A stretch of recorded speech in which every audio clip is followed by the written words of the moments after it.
Hi friends, welcome back my channel. எங்கள் சேனலில் first time பார்க்குறதா இருந்தால் மறக்காமல் சப்ஸ்கிரைப் பண்ணிவிடுங்க.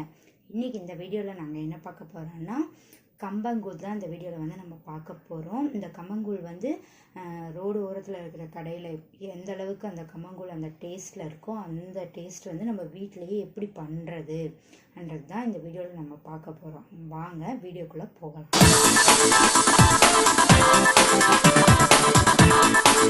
கம்பங்கூழ் செய்கிறதுக்கு கேழ்வரகு மாவு ப்ளஸ் கம்பு எடுத்து வச்சுருக்கேன். அது ஊற வச்சு அதை வந்து எடுத்து நம்ம விரல்கல்ல போட்டு இடித்து எடுத்துக்கலாம். அந்த கம்பு வந்து ஒன்றும் பாதியமாக இடிக்கணும். நல்லா இடித்து ஒன்றும் பாதியமாக நம்ம எடுத்துக்கலாம். இடிக்க அந்த கம்பு வந்து ஒன்றும் பாதியமாக உடையும். கொஞ்சம் உள்ள தள்ளி இடித்து எடுத்துக்கலாம். பாருங்கள், கம்பு வந்து இப்போ வந்து இடித்தாச்சு. இந்த ஸ்டேஜில் தான் இருக்கணும்.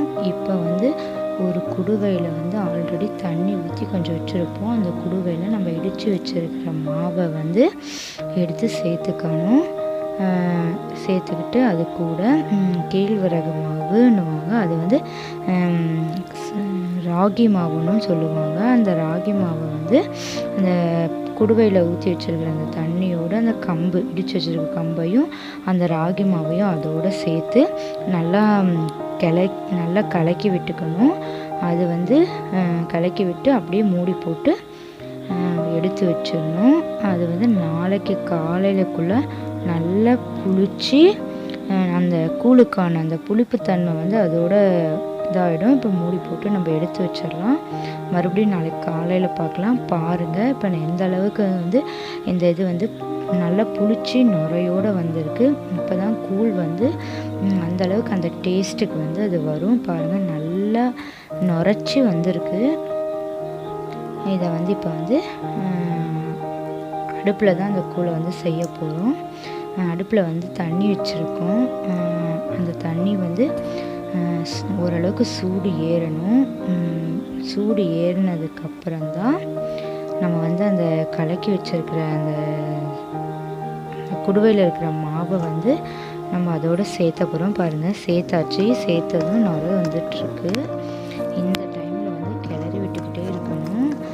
கிளறி விட்டுட்டே ஒரு கால் மணி நேரம் கிளறிட்டே இருக்கணும். இல்லைன்னா கெட்டி பதத்துக்கு வந்துடும். அதுவும் இல்லாமல் உருண்டையாக பிடிச்சிடும். அதனால் நம்ம வந்து கிளறி விட்டுக்கிட்டே இருக்கணும். நல்லா கிளற ஒரு கால் மணி நேரம் ஃபஸ்ட்டு ஊற்றின கொஞ்சம் நேரம் வந்து ஒரு கால் மணி நேரம் கிளறி விட்டுக்கிட்டே இருக்கணும். அதுக்கப்புறம் பார்த்திங்கன்னா ஓரளவுக்கு நல்லா ஒரு டிக்கான பதத்துக்கு வந்து அது வந்துடும். வந்ததுக்கப்புறம் தான் அந்த கிளறதை வந்து நம்ம எடுத்துடும். பாருங்கள், ஓரளவுக்கு கொதித்து டிக்கான பதத்துக்கு வந்துச்சு. இந்த பதத்தில் வரும்போது தான் நம்ம கிளறதை வந்து குறைச்சிக்கலாம். வந்து கூழ் வந்து ஓரளவுக்கு வெந்து வந்துடுச்சு. இப்போ வந்து அந்த கூழை வந்து நம்ம எடுத்து வேறு பாத்திரத்துக்கு மாற்றிக்கலாம். வேறு பாத்திரத்துக்கு வந்து இந்த கூழை வந்து பாருங்கள் இறக்கி வச்சதும் அந்த கூழ் இந்த பதத்துக்கு வந்ததும் கூழ் வந்து கெட்டியாக ஆரம்பிச்சிச்சு. கூழ் ரெடி ஆகிடுச்சு.